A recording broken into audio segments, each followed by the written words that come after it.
Stress, tension, doubts, lack of clarity, overthinking. Okay. This is the human condition. In the society as our societies have become, I am sure that hundreds of years ago, and even thousands and tens of thousands of years ago, there was also stress and tension and lack of clarity and the games in the mind, but I believe that it was a lot less. People's duties and people's roles were really very clear. What they were expected to do was very clear. The possibilities open to them were very few. The stress tended to be matters of putting food on the table. If you go back far enough, back to tribal living, protecting yourself from the animals, protecting yourself from warring tribes, protecting from fevers that come. Today what's happened, and the reason that this is now what you've said is an epidemic.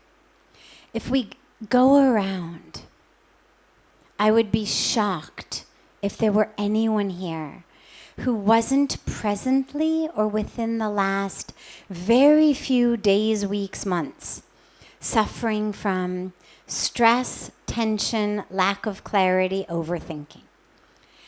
This has become an absolute epidemic, and I really believe it's because the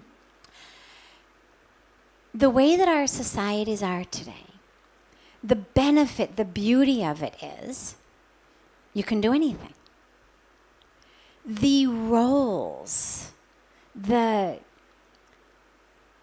chains in many ways that bound our ancestors not even that long ago, our grandparents, our great-grandparents, they pretty much knew what they had to do. There was a specific role that they played.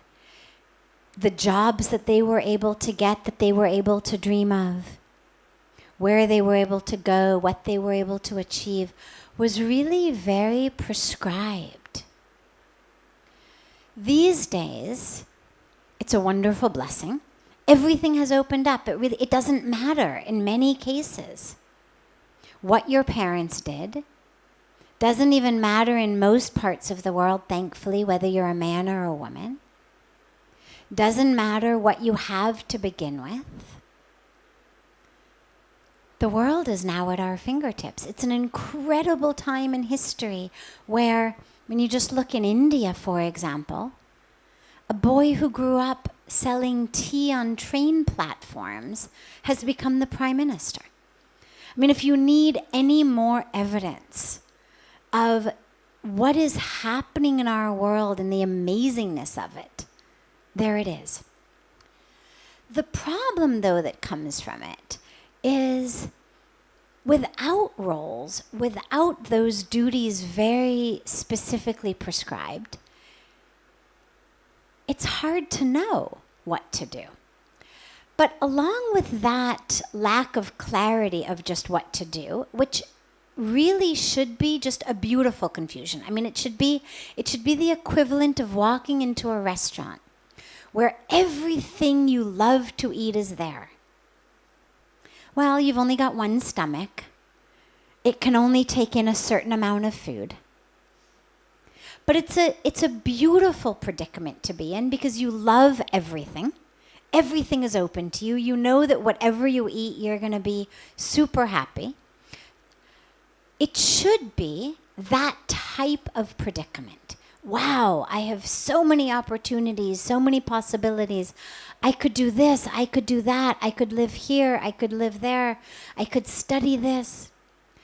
But the reason that it becomes not a happy predicament, not like being in a restaurant full of all your favorite food, is because along with the opening of society and culture is also a new type of pressure, an identification pressure that says who you are is based on what you do. You walk into the restaurant, nobody says who you are is based on whether you eat the chocolate chip cookies or chocolate cake or vanilla ice cream for dessert. But what you choose out of this buffet of paths, of careers, of places to live, of life journeys, determines not just what you do, it determines who you are. And this is the predicament we're in. It shouldn't determine who you are. But with society and culture now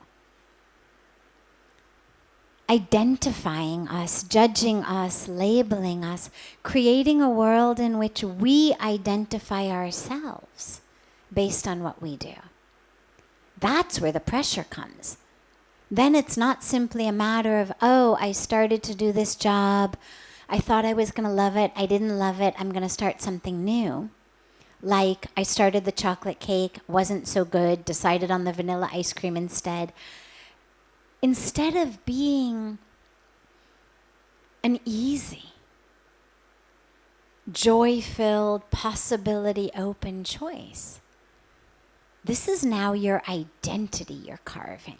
And that's why it has become so stressful. It's not just you practice medicine. You are the doctor. And along with being the doctor, you are the successful one, the rich one, the one people look up to in the community. That's a role. Alternatively, you couldn't make it through biology class, no matter how much your father wanted you to be the doctor. Biology just wasn't your strong suit. You could not remember all of those different parts of the cell. Instead of becoming a doctor, you've gotten a job in a company, kind of low level. Okay, well, you're just a clerk. You're going to feel down. People, when they talk to you, will put you in that box. That box will create a box within you. Your parents begin it. Become a doctor. Dad's a doctor. Uncle's a doctor. Your older brother's a doctor. You should be a doctor. Doctors are this high profession. We grow up maybe where even they're talking about, those low-level people who are clerks. Fortunately for you, you're going to be a doctor. It begins very young, but it doesn't let up. The rich ones, the poor ones, the successful ones, the not successful ones. And so what we do has become this box of who we are, which creates an incredible amount of stress. Because you better figure it out. And not only better figure it out, it better be good. It better make you a lot of money. It better be socially acceptable. It better be something that when your parents go to parties, they can hold their head up and say, my son is this. It now has all this baggage with it. You're no longer expected to simply do your duty, fulfill your role. You are now responsible for how comfortable or uncomfortable your parents feel at parties, for how your spouse or children feel about themselves in society. Do they have the expensive shoes that all their friends have because their dad has the money to buy it? Or do they not have the expensive shoes their friends have because their dad doesn't have the money to buy it? And so you start to see where that stress is very obvious. Now, here's the solution. We cannot go backwards in our culture. There's no point even thinking about, rewinding the clock. But we do have options. We do have options about how much we buy into. We do have options about how much we allow other people's sickness to infect us. I mean, if other people want to identify themselves as their titles and their careers and their bank balances and the size of their waist and the type of jewelry they're wearing, no problem, it's a free world. But that doesn't mean that we have to. What we know is that all of the suffering in the world, this is one of the core teachings of the spiritual tradition, is that the suffering in the world comes from that false identification with the body. And this is written thousands of years ago, which is how we know it's not just a common phenomenon. I just think it's gotten a lot worse. The suffering, the ego, the anger, the unfulfilled expectations, the grudges, the depression, it stems from this false identification with the body that says, I am this being, I am what it looks like, how beautiful or ugly it is by societal standards today, in this particular society. I am how much money somebody is prepared to pay it to do something. I am all of these things. I am what's happened to it. I am what it does, what type of uniform it wears every day, where it goes to punch a time clock. I am those things.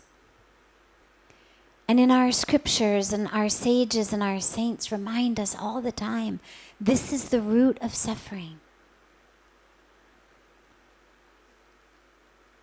Because when the stock market crashes, or when you've got an acne breakout on your face, or when you got fired from your job and downsizing, or when the relationships that you identified as who I am, I'm so-and-so's wife. Well, when so-and-so divorces me or dies, it all starts to fall apart. I'm so-and-so's mother. I am a mother. That's who I am. Well, when my kids grow up and move out of the house and no longer need me, I not only have an empty nest, I have an empty heart. And so this is where they've said this is the cause of suffering. Doesn't mean don't do those things. By all means, do them, no problem.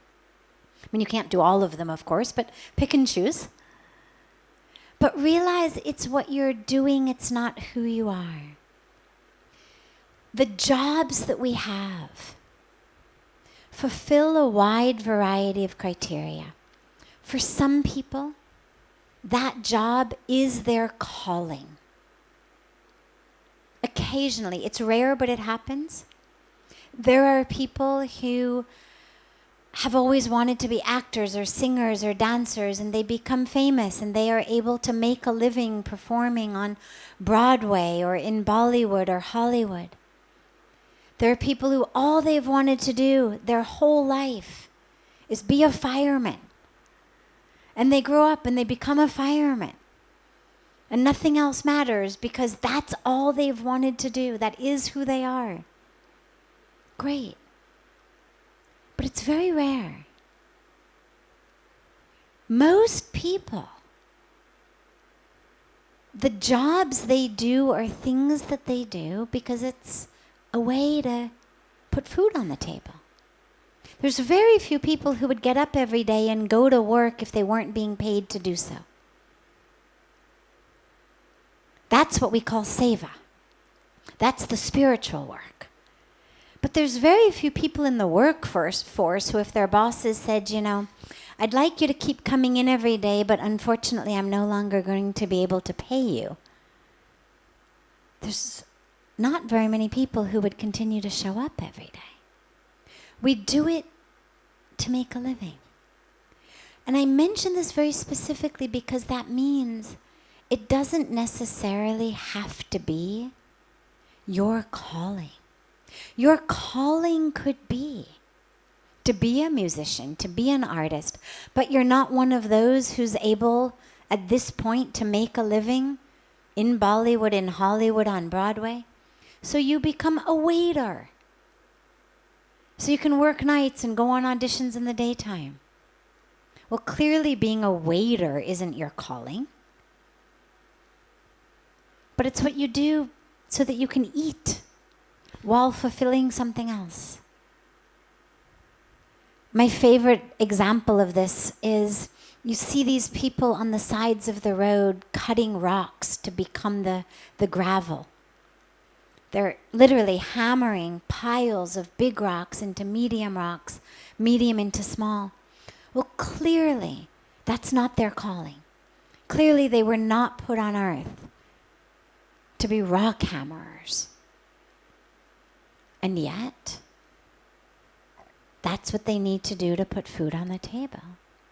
And through doing so, maybe one of them, this is the way I think of it, maybe through one of these people rock hammering, day in and day out, he's bringing in enough money to keep his daughter in school. And maybe his daughter becomes the very first girl in their whole slum to go to school and to stay in school. And maybe by her going to school, the other girls in the slum are inspired and they say to their parents, let us go. And so maybe he's actually a revolutionary without even thinking about it. Maybe long after he's passed away, his slum becomes world-renowned for being a slum in which girls actually go to school instead of pick through trash. He wasn't planning on starting a revolution. He was just a man with a great heart who didn't discriminate between his boy and his girl, his son and his daughter. And just as he wanted his son to get an education so he didn't have to hammer rocks, so he wanted his daughter to get one. And so we can look at this and we can understand, that was his purpose actually. But he may not have even known it. In his whole life, he may not have known it. And the truth is, he didn't have to know it. All he had to do was put one foot in front of the other each day, doing what his inner voice said. This is what you are meant to do. And whatever it was that was going to put food on the table and keep a roof over their heads, he knew he had to do it. And I mention this because if you can shift what to do from which is going to be my calling, how can I find a job that's going to pay the rent and is what I'm put on earth to do?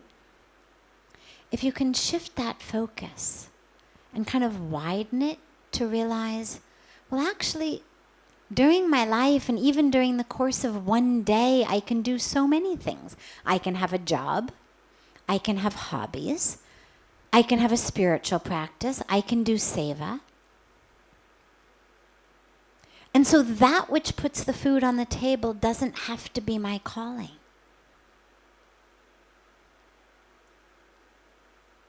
Choose something.